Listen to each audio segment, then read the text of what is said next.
माँ जगज्जननी माँ दक्षिणकाली माँ डोकरी पीठ जोटा कि यही अंचल इष्टदेवी कहले अत्युक्ति नबी से माँ आज सप्तम दिन पूजा आरंभ हो जाइए अंचल श्रद्धालु हजार हजार श्रद्धालु माँ से मनोकामना पूर्ण और देशर मंगल से परिवार सहित यही माँ को दर्शन कर भिड़ जमाई आम गहन जड़े जड़े श्रद्धालु अच्छा छोट कुनी कुनी छुआ जी कि सही माँ दर्शन पर सीधा सता प्रतिज्ञा नवा तुम ना मो ना अर्चिता मन कौन आज दर्शन पाई काण तुम ये अच्छे तुम किए आसो काण तुम ये माने केनता कर जान जे माने गोटे डोकरी पीठ अच्छे आम आराध्य देवी अच्छे जानिच काण तुम माग भगवान पाखे मु मो माँ बापा सहित आसी मु भगवान को कहबा को चाहूची जे मो एग्जाम रे भल मार्क आसी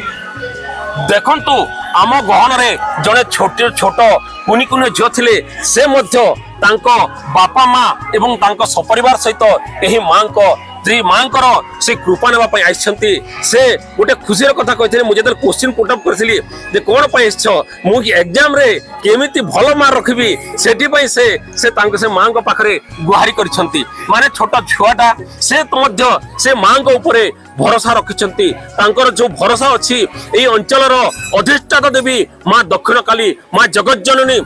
ऊपर छोट ठारू वृद्ध आबाल बनित समस्त विश्वासटा दृढ़ीभूत होइछि जहाँफल कि कुनी छुआटा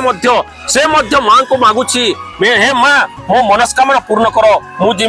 परीक्षा रे उत्तीर्ण हेबी एवं भल मार्क रखी भल नंबर रखी आग को बढ़ी माने यही जो इष्टदेवी माँ दक्षिणकाली माँ डोकरी पीठ जोटा कि शक्तिपीठ यही अंचल अधिष्ठाता देवी जे कि यही अंचल दुख सुख समय रे छाया देवी जोटा कि ए माँ दक्षिणकाली पाखरे आज सप्तम दिवस पदार्पण करिछि एवं हजार हजार श्रद्धालु यही माँ दक्षिण माने दर्शन करने से माने एकजुट होई माँ दर्शन करी से माने मनस्कामना पूर्ण करने मागुछंती कलाहांडी जिला जयपाल ब्लॉक रुद्रप्रसाद मन सहित अविनाश पट्टनायक रिपोर्ट ग्रामीण एक्सप्रेस लाइव आमो चैनल को लाइक एवं शेयर करंतु ग्रामीण एक्सप्रेस लाइव गारे हेउ बा सहर रे सर्वदा आपणक साथी रे